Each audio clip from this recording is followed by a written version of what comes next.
Good afternoon, everyone. Happy Thursday. Have a couple of things, and then we'll get to our guests. Got a lot of fun happening today. All right, First Lady Jill Biden is traveling today to the United Kingdom to attend the coronation of His Majesty King Charles III and Her Majesty Queen Consort Camilla on behalf of the United States. The U.S. and the United Kingdom are close allies and strong partners with enduring ties between our countries and peoples. The First Lady is honored to represent the United States for this historic moment. In addition to attending the coronation and participating in coronation activities, the First Lady will also meet with Mrs. Murty, spouse of Prime Minister Rishi Sunak. She will also join the Prime Minister and Mrs. Murty for their coronation big lunch. Her full schedule was released by the First Lady's office earlier this morning.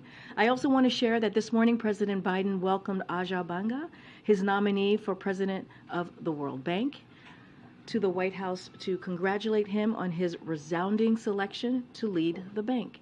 They discussed how they will continue to work together to transform the World Bank to reduce poverty, address global challenges, including climate change, and expand prosperity around the globe. With that, my colleague, Admiral John Kirby, is here to discuss our support for Ukraine and National Security Advisor Jake Sullivan's upcoming speech at the Washington Institute on the Biden-Harris administration's Middle East policy, and take your questions that you all have. With that, Admiral, the podium is yours. Thank you. Sorry. How y'all doing today? Good. So look, I know there's been a lot of questions over the last 24 hours or so about this alleged drone attack at the Kremlin.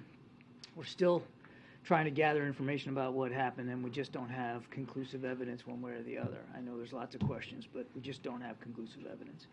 One thing I can tell you for certain is that the United States was not involved in this incident in any way, contrary to Mr. Peskov's lies. And that's what they are, just lies. Over the past few days, we've also seen Russia continue to launch dozens of missiles and armed drones into Ukraine, striking civilian homes and killing innocent Ukrainians, including shoppers at a supermarket. Russia is continuing to wage a brutal war against the Ukrainian people, and we're committed to continuing to support Ukraine as they defend their country from that aggression, including, as you just saw this week, with yet another package of security assistance, drawdown authority for the president. On Sudan, today the president issued a new executive order to respond to the violence that began in Sudan on the 15th of last month. This new executive order authorizes targeted sanctions that promote accountability for individuals that are responsible for threatening the peace, security, and stability of Sudan, undermining Sudan's democratic transition, and using violence against civilians or committing serious human rights abuses, among other things. The United States stands with the people of Sudan, and we are acting to support their commitment to and security. Ooh, sorry about that. As the president's statement noted, the people of Sudan suffered 30 years under an authoritarian regime, but they never gave up their commitment to democracy or their hope for a better future. Their dedication brought down a dictator, only then to endure a military takeover in October of 21, and now more violence among military factions that are fighting for control. The people of Sudan deserve better. And if these two military factions, the leaders of them, really desire for peace and security, if they really have the Sudanese people at their heart, then they should stop fighting. They should put the arms down, abide by the ceasefires they've committed to, and start to get back to the table so we can see a transition to civilian authority. Now, I suspect that that the EO will prompt questions about sanctions and what might be coming next. Let me just get ahead of there and tell you we don't preview sanctions. I don't have any specific sanctions to speak to today. This EO will authorize now the Department of Treasury and others to take a look and see if anything like that's appropriate. And then lastly, as Karine noted this evening, National Security Advisor Jake Sullivan will deliver a keynote address at the Washington Institute's annual conference, where he will outline the administration's approach to the Middle East region, including about how diplomacy and deterrence is fostering a more secure, stable, prosperous region that's interconnected with the world. So I highly recommend you all tune in and take a look at what Jake has to say tonight. With that, take some questions. Guys, we have two guests and not a lot of time, so try and go through this really fast. Thank you, John. So you called what Peskov said a lie just a moment ago. Could you talk a little bit about what the motivation for that could or would be, and are you The motivation for his lies? Yeah, well, why would he lie about that? And are you concerned that it's the first step in an escalation as far as conflict? Have you seen any Peskov press conferences? I won't even begin to try to estimate why that man says what he says, or what was behind that. Although I will say, from the very beginning, the Russians have been trying to paint this war as some sort of fight with the West against Russia, NATO against Russia, the United States against Russia. So it perfectly fits in his frame, the framing that President Putin has tried to label this war as, like it was some sort of existential threat to Mother Russia, and of course it's not. Russia's the aggressor here. They had diplomatic options on the table before they decided to roll across the border into Ukraine, and they ignored all those options to try to find some sort of diplomatic solution and some sort of peaceful way out of this. They decided war. They're continuing to fight that war. And how quickly should we expect that investigation to be resolved? What investigation? The alleged drone incident. We're not investigating it. I want to be clear. I said we're still looking at this. We haven't come to any conclusions one way or the other. We're going to try to learn more, but let's not label it a report or an investigation or anything like that. We're doing the best we can to try to find out what happened. But look, and that's why I pivoted in my opening statement. While I understand the interest in this, and clearly we're interested in it too, let's not lose the bigger picture here. It's not like Mr. Putin has to invent new reasons to kill innocent Ukrainians. He keeps doing it over and over and over again. Now, whether he's going to use this as some sort of pretext is up to him. But just in the last 24 hours, he's bombing shoppers at a supermarket. So the violence just continues one way or the other. Go ahead, Thank you, Karine. Hi, John. I'm here. Yeah. Can you walk us through the thought process of why you decided to impose sanctions on Sudan now? We asked you this question many times before, but is it a way to try and you give up on the generals to end this conflict and return to the civil rule? Or is it a way to encourage them actually to end the conflict? And second, why you did not mention General Burhan or General Hamiti by name? You just did not name anybody in this sanctions. Well, we didn't announce any sanctions today. As I just said before I turned it over to questions, we don't preview sanctions. I have no sanctions to speak to one way or another. What this EO will do is give us, the administration, thanks to the president's decision to execute this order, to sign this order, will give us authorities and flexibility should we want to apply sanctions as one tool here in order to hold folks accountable and to try to get at a better solution inside Sudan. Now, look, there was no need in reading out the EO to name the leaders of these military factions, but it's not like we're afraid to. We've said all along, we're talking about General Burhan, who is the leader of the SAF, and General Hameti, who's the leader of the Rapid Support Forces. But you shouldn't read into that I'm previewing some specific sanctions against them individually or any other entity. We don't preview sanctions.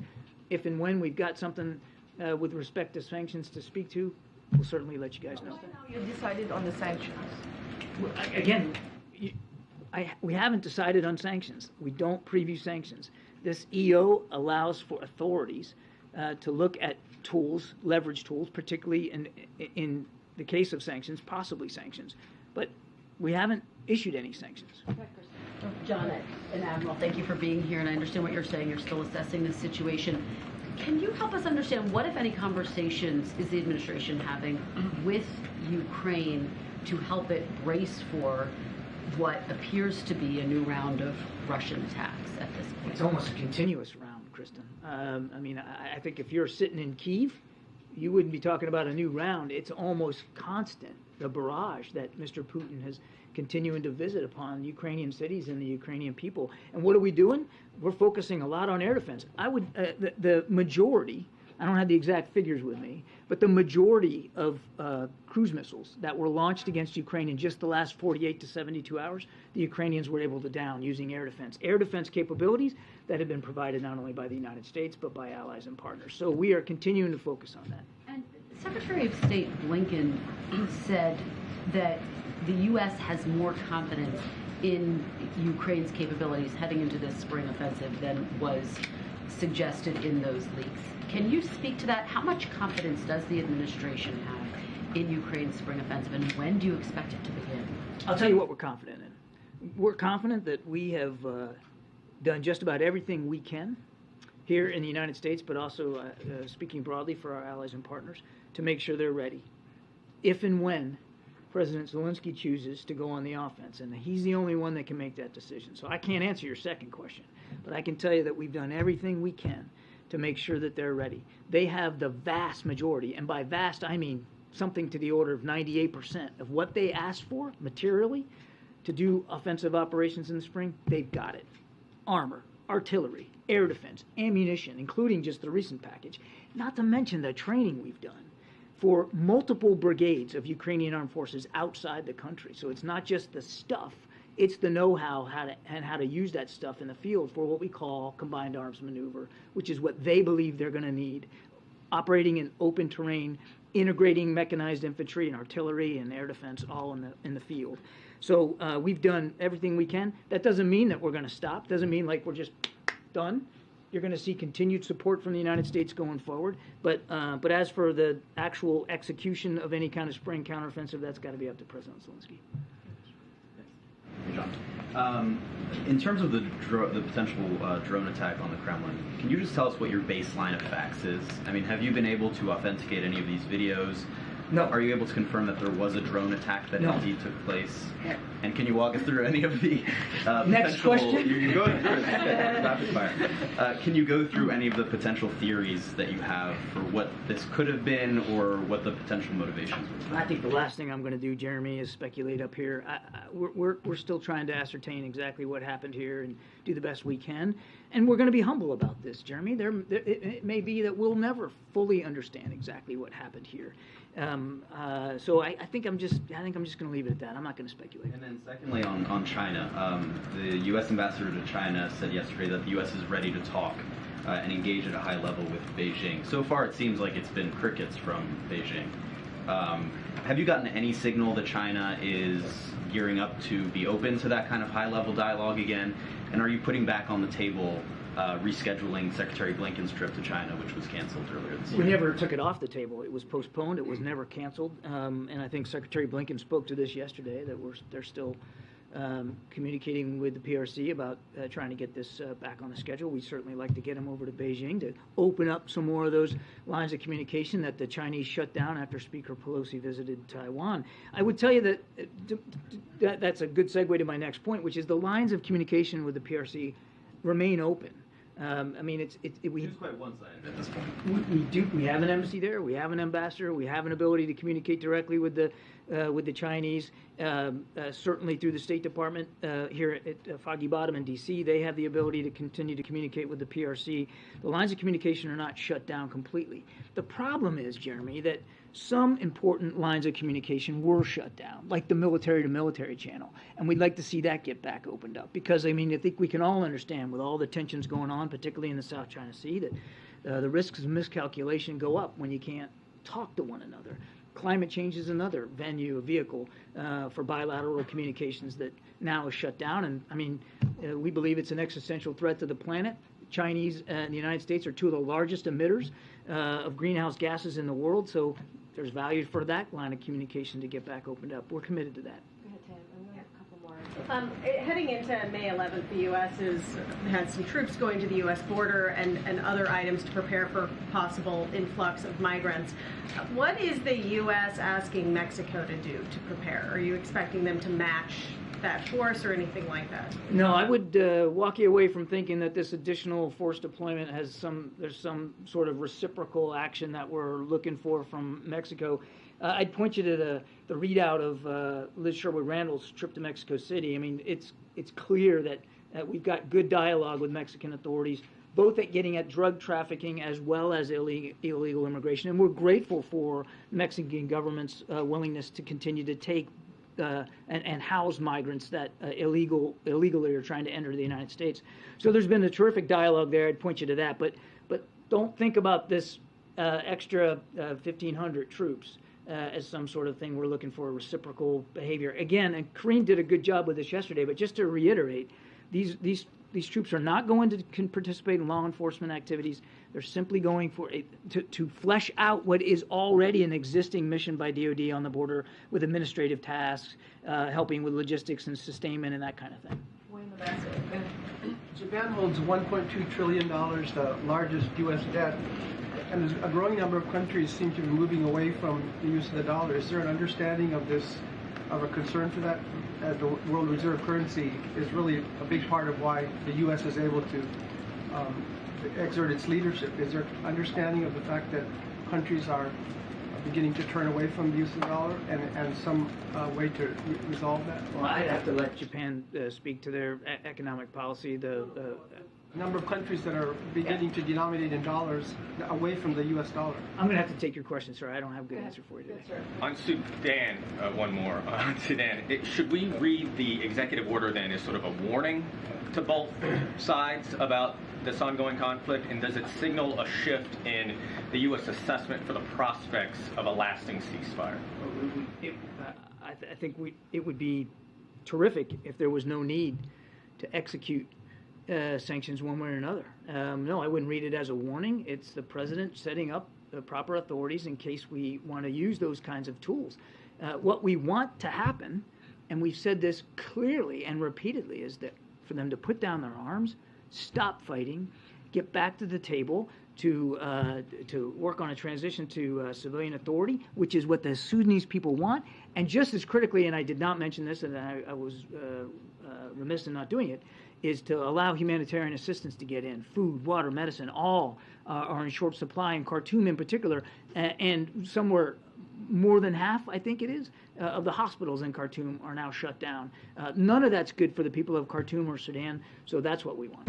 But has the analysis shifted at all on sort of the prospects for that ceasefire to hold? We're still working at that. I mean, it has been extended, as you know, a couple of times. There has been sporadic fighting in spite of that.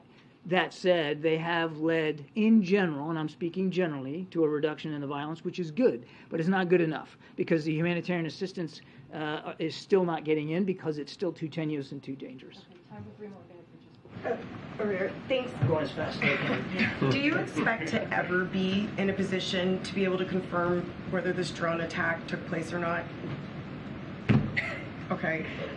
As far as President Zelensky and President Biden go, are you expecting any sort of a conversation between them in the near term?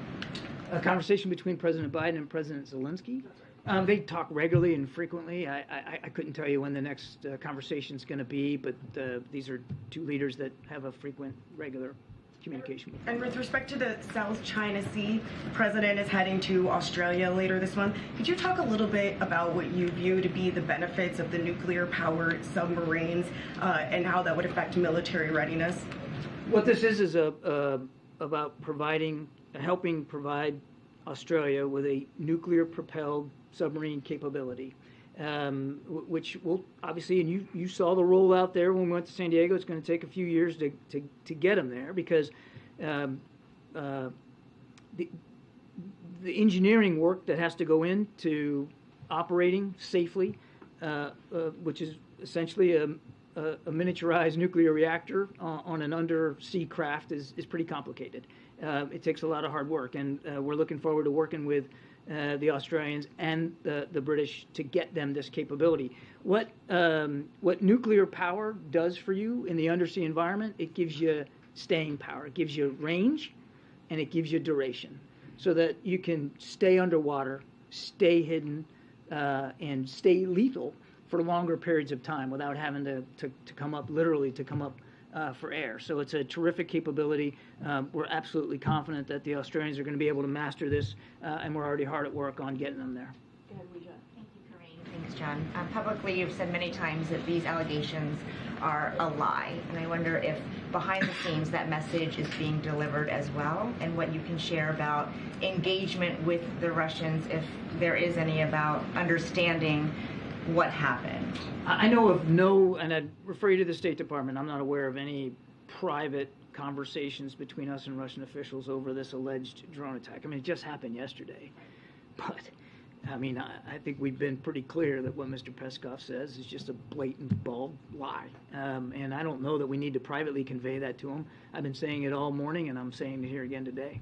Given the nature of the allegations, what does it tell you about the intensity of possible retaliation? In other words, if it is a false flag operation, is there a concern that the that the response is going to be proportional?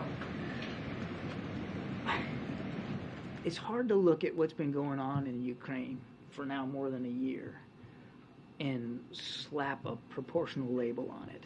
Ukraine wasn't threatening anybody. They were certainly not threatening Russia. And yet, Mr. Putin decided to roll on in with about 190,000 troops, tanks, and other armored vehicles. He continues to bomb Ukrainian cities and civilian infrastructure with cruise missiles and drones. And there's nothing proportional about this. Ukraine's fighting for its life. They're fighting to defend their territory. And we and so many other nations are doing the best we can to help them do that. Now, how Mr. Putin reacts to this alleged drone attack is going to be up to him. But it's difficult to see, at least from where we're sitting, it's difficult to see that he's sitting around waiting for some excuse to continue to victimize the Ukrainian people. Now, maybe he'll use it that way, and I don't know whether it was a false flag. But that's why I pointed you to the last 24 hours. Just in the last 24 hours, 24 Ukrainians killed. Some of them shopping for food for dinner. The brutality is just, it's off the charts. It's not, there's nothing proportional about this fight. Nothing. Last question here. Thanks, Karine.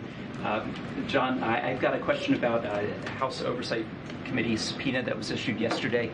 It's seeking an FBI document from 2020 that, quote, describes an alleged criminal scheme involving then Vice President Biden and a foreign national relating to the exchange of money for policy decisions. What's the White House's response to this serious corruption allegation? I'm going to have to refer you to the Justice Department on that. I have nothing for you on that today. No. Do you know what country this pertains to, or what policy decision? I have nothing for you, sir. I'm going to have to refer you to the Justice Department, and I'm getting the hook. See ya. Thank you. All right, thank you so much. Trying to move quickly. Our next guest is OMB Director Shalanda Young, who is here to discuss how Speaker McCarthy's Default on America Act would slash programs that families rely on. Before I kick it over to Shalanda, I wanted to note new analysis from Council of Economic Advisors, which confirmed with real-time data that we are already seeing significant market stress from default threats. CEA's analysis showed even getting close to default could be incredibly damaging to financial markets and cause serious economic harm to American workers and businesses. Brinkmanship would cost hundreds of thousands of jobs and slow the economy. An actual default would be even more severe, with the economy losing 8 million jobs. If the default were to last 3 months, 8 million jobs for 3 months, if it were to last for 3 months.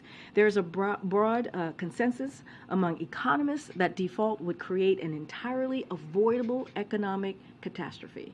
That's what's at stake here. That is what is at stake. That's what the president's been talking about. That's what we've been trying to make very clear for the American people what's ahead. If this were to be allowed by House Republican, with that, I will turn it over to Shalanda Young to discuss House Republicans' Default on America Act in more details. Shalanda, the floor is yours. I am only supposed to come here on budget day, and I promise you I'm not going to surprise you with budget number 2. But still happy to be back with you today. Look, for most Americans outside of this town, which is who we're all here to work for, the conversation around budgets and default are sometimes made to by a lot of leaders here to sound more complicated than they are. It's pretty simple. Last week, we saw House Republicans pass a partisan bill that essentially says we're going to put our entire economy at risk unless the president agrees to our entire agenda to gut programs hardworking families depend on. Does it sound extreme? It's because it is. Imagine if this president said, here's my budget on March 9th. If you don't take it all, lock, stock, and barrel, don't change a word, pass it without changes, I'd be willing to cause a recession and cost millions of people their jobs. That would be extreme. Look, the president's position is simple. Congress needs to take action to prevent default without hostage-taking or political brinksmanship, just as they did 3 times under the last president. He is eager to have a separate conversation about the budget without threatening our economy. But I want to be really clear. This is not some abstract debate. This is about real people's lives, and it's important that people understand exactly what this bill would mean for them. For starters, it would cut veterans' benefits. That's why we saw public outcry from 24 veterans groups when this bill was considered. It jeopardizes public safety, reducing support for law enforcement and laying off 2,000 Border Patrol agents. Undermines rail transit safety, leading to 7,500 fewer rail safety inspection days and increasing wait times at TSA checkpoints. Slashing funding for schools with low-income students, impacting an estimated 26 million students. Taking away nutrition services for seniors. We're talking Meals on Wheels. It will jeopardize health coverage and access for 21 million Americans. The list goes on and on. And by the way, if House Republicans ultimately walk away from some of these deeply unpopular cuts, then their cuts to everything else get worse. The math is just the math. And here's the kicker. Their bill does all of this, even as they separately fight to extend trillions of dollars in tax cuts skewed to the wealthy and corporations in this country. So don't let anyone tell you this is about fiscal responsibility or deficit reduction. It is not. This is about using the threat of a catastrophic default to extract deep cuts that the American people do not support. The president has taken a very different approach. In March, he released a budget that invests in the American people. You've heard me and you've heard the president say this, grows the economy from the middle out and the bottom up, and cuts the deficit by nearly $3 trillion over the next decade. We do that by cutting hundreds of billions of dollars in wasteful spending from big pharma, big oil, and other special interests, and by asking the wealthy and corporations to pay their fair share. You know what we don't do? We don't ask American people to be the only one that gives at the table. We don't cut cancer research, Alzheimer's research, Head Start slots to put our country on a better fiscal path. So the bottom line is, Congress needs to act. Preventing default is their basic constitutional responsibility, and they need to get it done. Thank you. Okay, the math is the math. Go ahead. You've laid out the stakes pretty clearly here, but so far no one seems to be budging. So I wonder, especially given the clock really ticking at this point, we are just a few weeks away. At what point do you start planning for default to actually happen? Have those plans already started? Are you talking with companies? Look, we believe, and this might be Shalanda the optimist, and I've worked with a lot of those members of Congress in my nearly 15 years on the Hill. They all know the devastating results default. Many of them were around in 2011 when our full faith and credit was reduced. And so I have hope that we will find a path to avoid default. But it's our job to keep coming to you, go to the American people, and make sure people understand what this debate is about. It's not complicated. So this is what we're doing to make sure we keep that drumbeat up. And I do believe the majority of the members of Congress know that that is the wrong path to go down. Look, we saw the partisan process play out. Now we need to pivot to a bipartisan process. That's the only thing that's going to make it to the president's desk and avoid default. You mentioned the U.S. credit rating, which was downgraded the last time we got this close to default in 2011. How concerned are you that we could see a repeat of that the U.S. could be downgraded if this comes down to the wire, even if default is ultimately avoided? Like you heard Karine talk about our economist report. Clearly, any of those things should concern any American. They're going to be paying more for loans in this country. It's going to take their cost of living any higher. Of course, we're concerned. We're calling on the reasonable people in this town to do the right thing. Look, a bill tomorrow. This is what we don't talk about. Congress could put a bill on the floor tomorrow. Avoid default. The D.C. drama, the political brinksmanship, that's what that is. Nothing is preventing Congress from moving to avoid default. And they need to do that, whether it's tomorrow or next week. Shalanda, is a short-term increase to the debt ceiling on the table? Is that something you could line up with the September 30th appropriations schedule? Look, congressional leaders are going to have to figure out a way to do this. Of course, I'm sure there'll be conversations about the length. You saw the length in the congressional Republicans' bill that would take us into this situation again this time next year. So I'm sure one of the things on the table we will have to work through is how long. I'm not going to take anything off the table. The important thing to do is to make sure we do this and leave the drama behind, regardless of what length we end up in. And if Congress does not act in time, what's your comfort level with issuing premium bonds, prioritizing payments, some of those strategies we've heard talked about? I'd like to remind people prioritization in many bills moving through Congress ideas default by another name. Paying some bills, not all bills, default. We are Americans, we pay our bills. So it sounds like from your answer to Catherine's question, you're not taking a short-term stopgap off the table. If Congress were to send the president a bill that would waive the debt ceiling, let's say through the end of September, he would sign it? I mean, right now, remember where our debate is. We're in the take it or leave it phase from congressional Republicans. At least that part of the conversation about length, I would love to be in that part of the conversation because we're at least in the positive. Default's off the table. So I'm happy when we get to that part of the conversation. We're not there yet. And the idea is to put brinksmanship to bed and get to talking on making sure we avoid default.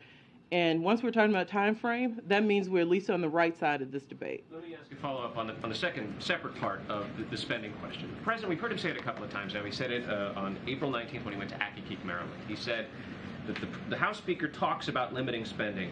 All for that, man. Let's limit spending. That's the president's quote. What does he mean when he says that? Is he serious about limiting spending, or is he mocking the House Speaker? Is he suggesting that there might be some cuts he would be amenable to? What does he mean when he says that? So I don't know the context of how the president answers this. What I will say is I've talked to the president a lot about spending priorities. This president's made clear. You heard in my topper. There is spending we like not to talk about. Spending on big pharma, spending on big oil, closing tax loopholes in his budget saves $30 billion. The president's happy to cut that spending. He's been clear about that. Would you rather do that, or would you rather cut Head Start? So this president has not backed away. The problem is who you value in this country. Is it special interest, or do you want to save on the back of people who can least afford it? So quickly, so you laid out how dire the situation is. Then why is the meeting with the House Speaker, Kevin McCarthy, on May 9th? Why not have it today? Well, I don't know where the Speaker is and what his schedule is, so I won't speak to trying to get the leaders of the country into the same room. What I do know is the meeting is happening. As you know, the President is going to make clear that default has to come off the table, that he is happy to talk about spending priorities and who you value in this country, what our right tax policy is in this country, why every time we have this debate it has to go to working families in this country first in order to do the right thing for this country. That's what's important. That message is going to be delivered, and it's going to be delivered next week. Is there a time frame where you see the downgrade could happen? Are you looking at maybe the last week of May, this month, that there possibly could be a downgrade? Is there a date that you guys have identified where there could be a downgrade? Look, I'll remind you, the Secretary's letter, I know it gets reported that it was June 1st. That was, and as early as more confidence goes around a number, the Secretary will refine to make sure all decision makers know what the updated timeline when there's more confidence around it. So I think we need to let that work out before we go into knowing when the credit agencies might speak to the full faith and credit of the U.S. And by the way, the whole reason I'm here today, the whole reason you will hear a full administration vote is because we don't want to get there. Because even that has an impact on the American people. Why would we do that? Thank you. Will the president go to the meeting next week with Republicans with a counteroffer on appropriations at Tuesday's meeting about the debt limit, since they're trying to merge both? Is there going to be a counteroffer on spending? So you've heard my outline of what the president will deliver. Look, I have a question for you. We're skipping a few steps. This bill hasn't gone through the Senate. I've done appropriations a long time. Something tells me those top lines in that bill, there are many Republicans who could not vote for bills that actually told the American people by line item what it means. We've talked a lot about veterans. If people get nervous about those veterans cuts and they decide not to do that, what's next? Cancer research? You zero out the highway money and the transportation bill? Go look, we've done this before. Republicans have done this before. 2013, 2014, put a transportation bill on the floor, never left the floor. Because those cuts hurt communities, whether you're represented by a Democrat or Republican. So we've seen a partisan process that's vague on purpose. Wait till you see the details. Let's see when the appropriations process falls down. I think they need to work out some of their own issues to see if those top lines really sail with congressional Republicans writ large when we see spending bills come through. And then they need to tell us what they can pass and get to the president's desk. On appropriations, can I ask one more thing? On appropriations, I know that you sat at the beginning of the year with the 4 cardinals on appropriations and talked about how important it is to get back on a regular order to be done by September. How does that play in here with the debt ceiling negotiations or conversations, and are you still committed to that regular order? We should be. Everyone in this town will tell you regular order is a good thing.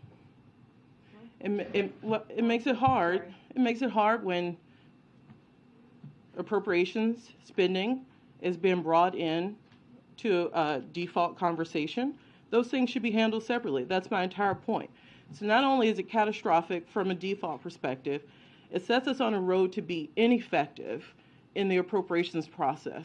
So this is a cascading problem, and we need to look at it that way with a holistic approach. How do you do the spending process when it's being brought forward into this very partisan process? Thank you for being here. You said that nothing's off the table. Does that apply to the president invoking the 14th Amendment if that is necessary, if this comes down to the wire? Oh, well, let me be very clear. Congress needs to do its job. Tomorrow, they could put a bill on the floor to make sure we don't default. This is of people's own making. I could probably write the bill for them in 5 minutes. It's pretty easy. And we need to keep reminding ourselves this is made up drama. And we believe that just as they did 3 times for the last president, hundreds of times in the history of this country, that it is Congress's duty to ensure we don't default. And yet, at this point, no one is blinking. So if we get to May 30th and there's still no deal, would the president entertain the possibility of invoking the 14th Amendment? We continue to have the position that this is Congress's duty to do. It's not off the table? It is Congress's duty to do, and we will continue to say that. Let me just ask you about Avril Haines. She told a Senate panel today that it's almost certainly China and Russia would use a default to demonstrate chaos in the United States. Do you agree with that assessment? And how broad would this disaster be? Would it be for the U.S. to default? I have the utmost respect for the DNI, and I couldn't agree with her more. This just gives to our global competitor. They love this. They love to see chaos in the American system. They love to see that we can't do our basic jobs. It's no less than a test of what works in this world. Does democracy still work, or does the Chinese way work? In things like this, we have to step up to the plate and do what's right for the American people, because it's no less than what the DNI has laid out. And by the way, some of these cuts, I know people want to take defense off the table. What about our research? What about manufacturing? All the progress we've made in bringing manufacturing back to this country. Why would we, at this moment in time, with the progress we've seen in unemployment, manufacturing jobs, making it in America, why would we do anything in this country to not only halt, but reverse that with having a made-up fight that could be ended tomorrow? Okay, thank you, ma'am. Thank you. You all look lovely this weekend. Thank you. You did too. Thank you. TED Talk. Shalanda's TED Talk.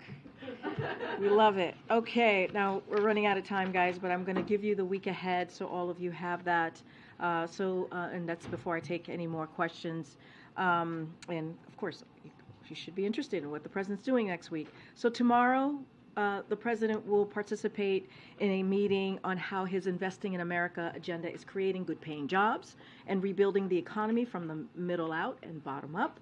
On Monday, the president will host a screening of American-born Chinese in celebration of Asian American, Native Hawaiian, and Pacific Islander Heritage Month. On Tuesday, the president will meet, as you all know, with Speaker Kevin McCarthy, Leader Hakeem Jeffries, Leader Chuck Schumer, and Leader Mitch McConnell at the White House. We will have more to share on that. On Friday, President Biden looks forward to welcoming President Pedro Sanchez of Spain to the White House to further deepen the historic ties between the United States and Spain. The two leaders will review our efforts as NATO allies and close partners to strengthen our bilateral defense relationship, transatlantic security, and economic prosperity. They will discuss our unwavering support for Ukraine and our efforts to impose costs on the Kremlin as Russia continues its brutal war of aggression. The leaders will coordinate on a range of issues as Spain prepares to assume the rotating presidency of the Council of the European Union in July, including climate change and expanded cooperation with Latin America and the Caribbean. With that, Colleen, good to see you. I haven't seen you since Ireland, I feel like. I know. I think that's right, actually. Okay, so two questions. One on the border. We're already seeing signs of, massive strain at border facilities, and especially in the Rio Grande Valley, and, Title 42 is ending next week. How confident is the president that the fixes that he's put in place are going to hold, given that we're already seeing, strains in the system? So let me first say that, look, as you know, we have been putting forth policies and programs for the past several months, heading into May 11th and understanding, right, that Title 42 is going to lift. And so you've heard from the Department of Homeland Security, you've heard from the State Department. They just held a press conference last week. And so we have laid out what the tools in our toolbox that the president is able to use to deal with this issue, to deal with the challenges that we're seeing at the border. And this is something that the president has been taking very seriously from the beginning of his administration. And we have asked Congress to take action. We have asked Congress to meet us even halfway as we put forward a legislation on the first day of his administration, a comprehensive immigration piece of legislation. And we understand how important it is to modernize a broken system. So we take this seriously. We put our processes in place. I can say, as some of you are already following, that Secretary Mayorkas is at the border in Texas today with many of your colleagues to assess ongoing preparations for the return to Title VIII immigration processing, something that I spoke about today. They'll be visiting a processing center, a port of entry meeting with migrants and agents, and observing some of the removal flights that DHS is ramping up. Secretary Mayorkas is going to hold a press conference tomorrow at 2 p.m., so I would recommend or suggest, friendly suggestion, to listen in on his press conference on the multi-agency comprehensive response that we're having today. And so I'll leave it there. Look, I can't say what it's going to look like after May 11th, but what I can say is that this is an administration that has taken the challenges that we see at the border very seriously since day one. Thank you. And then on the other question, the president stopped by an AI meeting today, so I wondered if you could talk a little bit about his views on AI and what he asked ChatGPT. So I know there was questions about this, about if the president has used ChatGPT. Yes, the president has been extensively briefed on GPT and has been and knows how it works. So I can confirm that.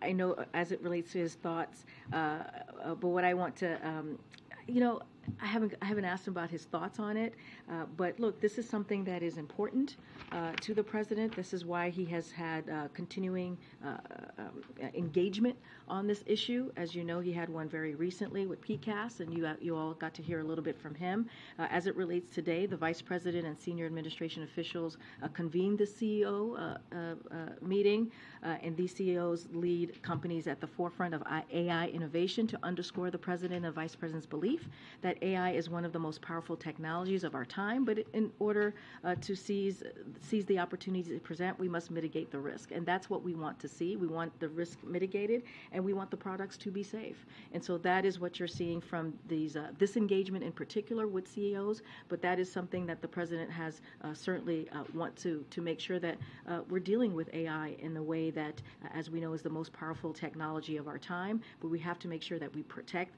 people's rights, and that's what you're seeing this administration doing. Director Young said a moment ago that the math is the math when it comes to the debt ceiling issue. Does that apply to vote count as well? Because neither the House or the Senate have the requisite votes to pass a clean debt limit increase. So the solution that the President is proposing is at odds with the current reality on the Hill. Does he need to adjust in order to get right with reality? No, Congress needs to act, really. And when she says, wait, hold on a second. When she said the math is the math, this is going to be catastrophic for American people. There's a reason why we call the bill that House Republicans put together the Default on America Act, because it is. If they move forward with what they put forward, and we know all of House Republicans and MAGA Republicans voted on this bill, it is going to hurt American families.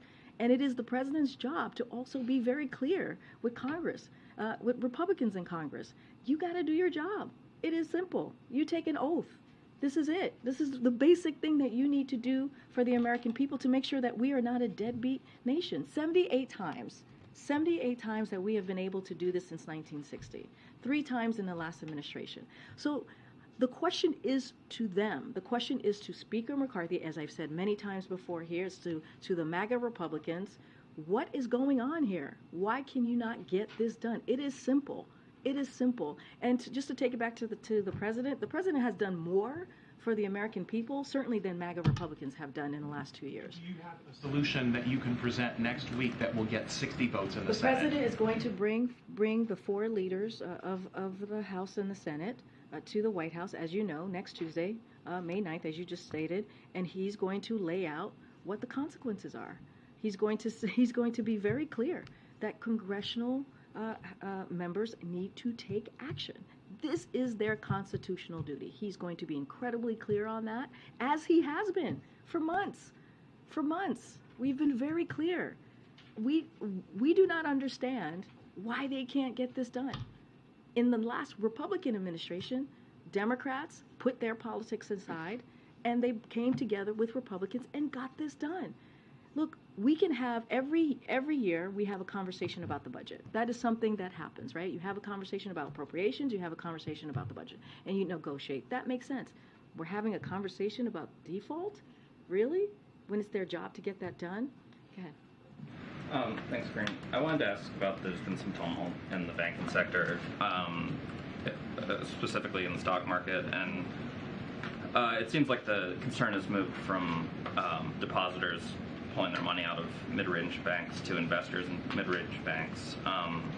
And in 2008, during the financial crisis, U.S. regulators imposed a stop on short selling of these banks. So I'm wondering if that is something that is under consideration by the White House. So I can say the administration is going to closely monitor the market developments, including the short selling pressures on unhealthy banks.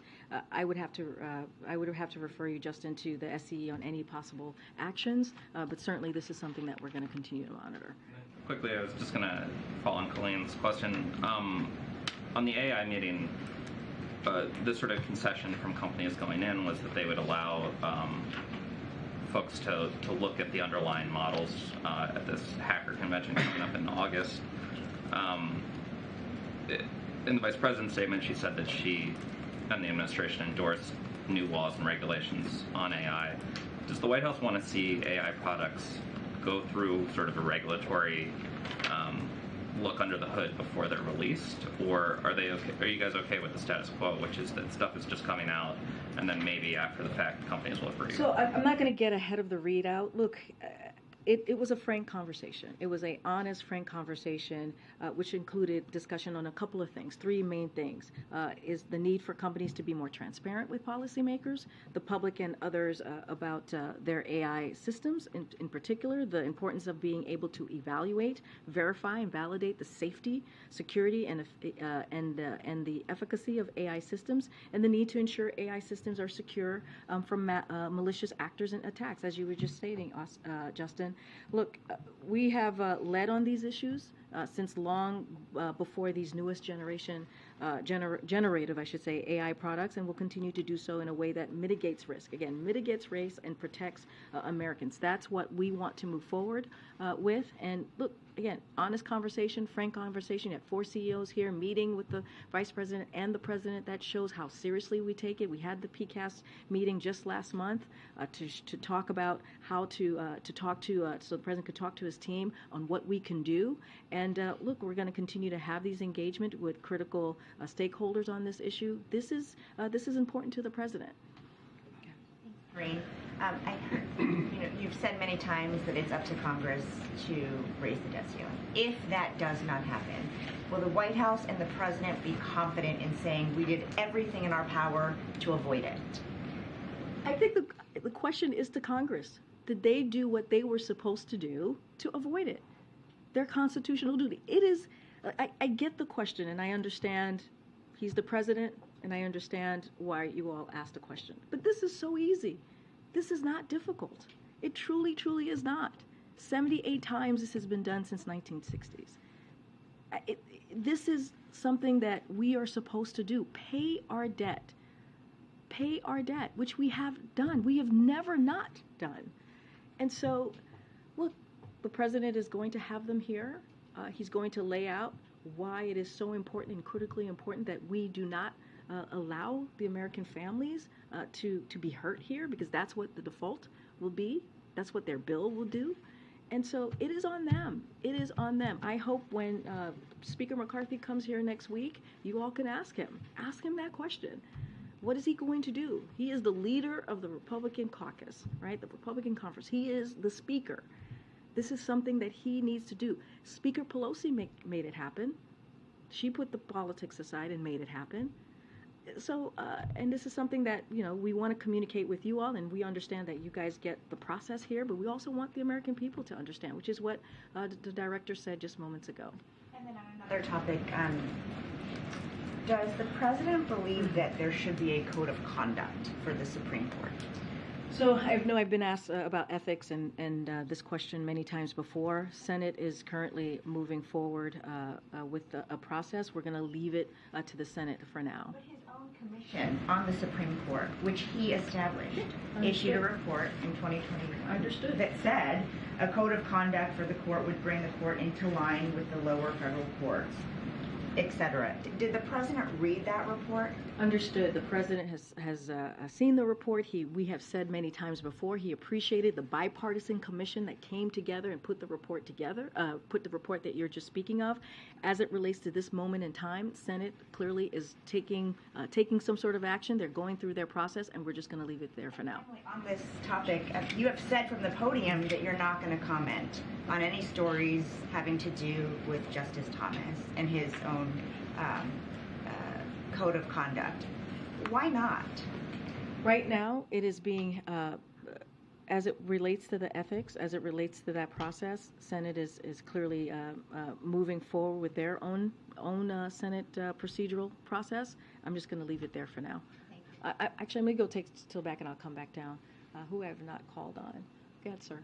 I have 2 questions about President Sanchez's visit. Is the President going to do a joint press conference? And also, we've had the leaders of the Philippines, Ireland, and Brazil here without joint press conferences with the President.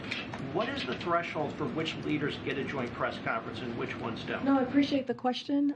We had a joint press conference just recently, just last week, with the South Korean President. As you know, I'm sure you probably listened in on it, which happened, I think, about a week ago. Last Wednesday. So that occurred. I don't have anything to share about Spain and their travels, and we'll have more details about what the agenda will look like.